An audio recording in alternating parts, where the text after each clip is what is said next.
तुमने कभी सोचा है कि एक मिडिल क्लास फैमिली का लड़का जिसके पास ना कोई बिलियनियर कनेक्शंस थे, ना सिलिकॉन वैली का सपोर्ट और ना ही शुरुआत में कोई बड़ी फंडिंग, वो कैसे एक ऐसी कंपनी बना देता है जिसकी वैल्यू आज 30 बिलियन डॉलर्स के आसपास पहुंच चुकी है। और बात सिर्फ एक ऐप बनाने की नहीं है, बात है एक ऐसी मैसेजिंग प्लेटफॉर्म बनाने की जो आज व्हाट्सएप जैसे जायंट्स को भी चैलेंज करता है। अब यहाँ सबसे इंटरेस्टिंग बात यह है कि ये सक्सेस किसी स्मूथ जर्नी का रिजल्ट नहीं था, बल्कि ये एक ऐसे डाउनफॉल से निकली कहानी है जहाँ या तो इंसान टूट जाता है या फिर पूरी दुनिया के खिलाफ खड़ा हो जाता है। और यही कहानी है पावेल ग्रोव की, जो एक सिंपल प्रोफेसर के घर में पैदा हुआ था। कोई बिजनेस बैकग्राउंड नहीं, कोई रिच लाइफस्टाइल नहीं, बस एक नॉर्मल मिडिल क्लास अपब्रिंगिंग जहां बुक्स, डिसिप्लिन और एकेडमिक्स ही लाइफ का मेन फोकस था। लेकिन पावेल शुरू से ही अलग था। वो रूल्स फॉलो करने वाला बच्चा नहीं था, वो रूल्स को समझने और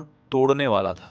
जब बाकी बच्चे गेम्स खेल रहे थे, तब ये कोडिंग सीख रहा था, सिस्टम्स को समझ रहा था। और धीरे धीरे उसे ये रियलाइजेशन होने लगा कि असली पावर किसी सिस्टम का हिस्सा बनने में नहीं, बल्कि खुद सिस्टम को कंट्रोल करने में है। यही माइंडसेट उसे ले गया उसकी पहली बड़ी क्रिएशन की तरफ, वी कॉन्टैक्ट यानी वीके, जो बेसिकली रशिया का फेसबुक बन गया।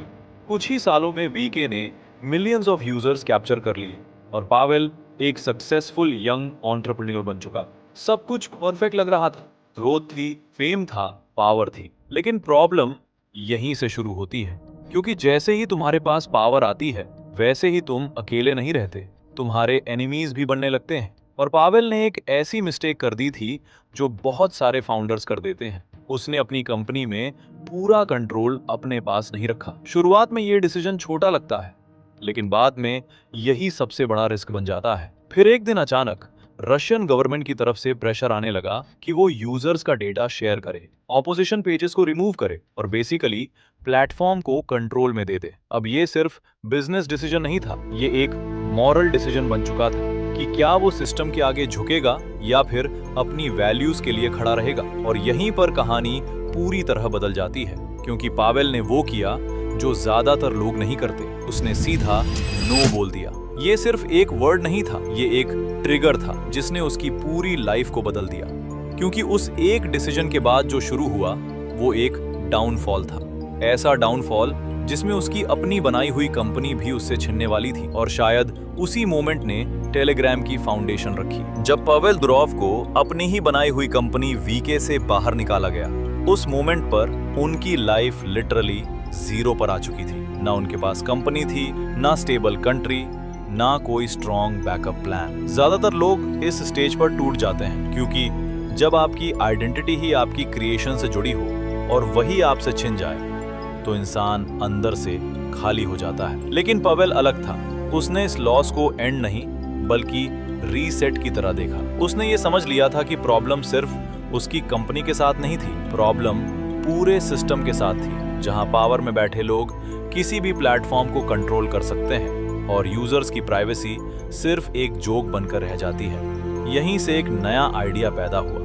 एक ऐसा प्लेटफॉर्म जहां कोई भी गवर्नमेंट या अथॉरिटी यूजर्स के प्राइवेट डेटा तक पहुंच ही ना सके। पावेल ने अपने भाई निकोलाई दुरोव के साथ मिलकर एक सिक्योर मैसेजिंग प्रोटोकॉल बनाना शुरू किया, जो इतना स्ट्रांग हो कि उसे हैक करना प्रैक्टिकली इम्पॉसिबल हो जाए। ये सिर्फ एक ऐप नहीं था, ये एक मिशन था। और इसी मिशन से पैदा हुआ टेलीग्राम। शुरुआत में ये बहुत छोटा था, ना कोई बड़ी मार्केटिंग, ना हाइप, बस कुछ यूजर्स जो प्राइवेसी को सीरियसली लेते थे।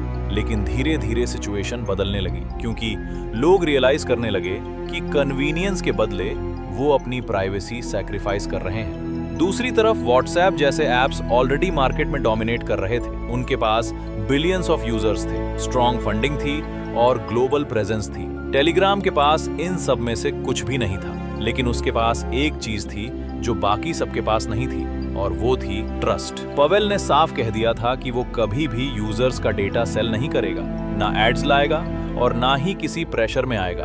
अब यहाँ एक इंटरेस्टिंग पैटर्न देखने को मिलता है। जहाँ बाकी कंपनीज पैसे कमाने के लिए शॉर्टकट्स लेती हैं, वहीं पावेल डेलिबरेटली स्लो ग्रो कर रहा था, ताकि वो अपने प्रिंसिपल्स को कॉम्प्रोमाइज न करे। धीरे धीरे टेलीग्राम एक नॉर्मल मैसेजिंग ऐप से बढ़कर एक ऑल्टरनेटिव बन गया, जब भी कहीं सेंसरशिप होती, जब भी किसी प्लेटफॉर्म पर रेस्ट्रिक्शंस बढ़ते, लोग ऑटोमेटिकली टेलीग्राम की तरफ शिफ्ट होने लगते। ये ग्रोथ किसी पेड एड्स या मार्केटिंग कैंपेन की वजह से नहीं थी, ये ग्रोथ ट्रस्ट और वर्ड ऑफ माउथ से आई थी। और यही वो पॉइंट है जहां एक सिंपल मिडिल क्लास बॉय की सोच $1 बिलियन विजन में कन्वर्ट होने लगी। लेकिन असली सवाल अभी भी बाकी है, क्योंकि सिर्फ ग्रोथ होना काफी नहीं होता।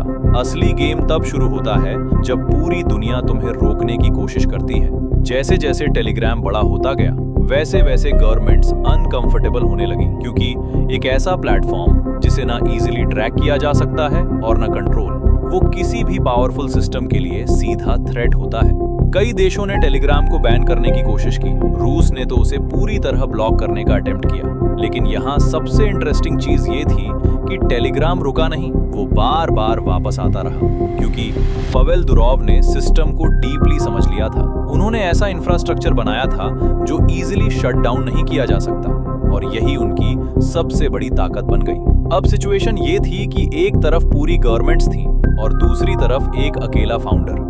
लेकिन फिर भी टेलीग्राम गिरा नहीं, बल्कि और तेजी से ग्रो करने लगा। धीरे धीरे लोगों ने टेलीग्राम को सिर्फ एक मैसेजिंग ऐप की तरह देखना बंद कर दिया। ये एक प्लेटफॉर्म से ज्यादा एक आइडिया बन गया, एक सिंबल बन गया फ्रीडम का, जहां क्रिएटर्स बिना रेस्ट्रिक्शन के कंटेंट डाल सकते थे और कम्युनिटीज बिना फियर के ग्रो कर सकती थी। इस ट्रस्ट ने टेलीग्राम को वो पुश दिया जो किसी पेड मार्केटिंग या फंडिंग से नहीं मिल सकता था।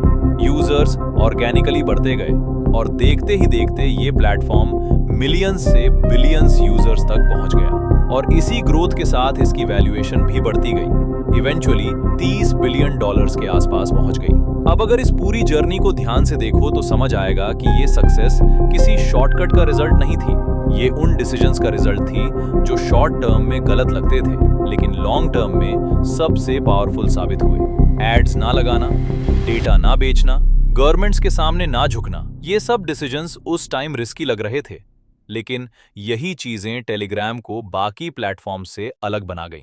यही वो डिफरेंस है जो एक नॉर्मल कंपनी और एक $1 बिलियन कंपनी के बीच होता है। अब असली सवाल ये नहीं है कि क्या हर मिडिल क्लास बॉय ऐसा कर सकता है या नहीं। असली सवाल ये है कि क्या तुम उस माइंडसेट को समझ सकते हो जिसने ये पॉसिबल बनाया। क्योंकि एंड में गेम रिसोर्सेज का नहीं होता, गेम डिसीजंस का होता है। एक प्रोफेसर का बेटा जिससे उसकी खुद की कंपनी छीन ली गई, उसी ने एक ऐसी कंपनी बना दी जिसे पूरी दुनिया कंट्रोल नहीं कर पा रही है। ये सिर्फ एक सक्सेस स्टोरी नहीं है, ये प्रूफ है कि अगर तुम सिस्टम के हिसाब से नहीं बल्कि अपने प्रिंसिपल्स के हिसाब से खेलते हो तो तुम सिर्फ जीतते नहीं हो, तुम गेम को रीडिफाइन कर देते हो। अगर तुमने यहां तक वीडियो देखा है तो इसका मतलब ये स्टोरी सिर्फ सुनी नहीं, तुमने इसे फील भी किया है। ऐसे ही रियल और पावरफुल स्टोरीज के लिए वीडियो को लाइक कर दो और अपने उस दोस्त के साथ शेयर करो जो कुछ बड़ा करना चाहता है लेकिन डायरेक्शन नहीं मिल रही। और अगर तुम ऐसे ही deep business stories, downfall stories और रियल माइंडसेट सीखना चाहते हो तो चैनल को सब्सक्राइब कर लो।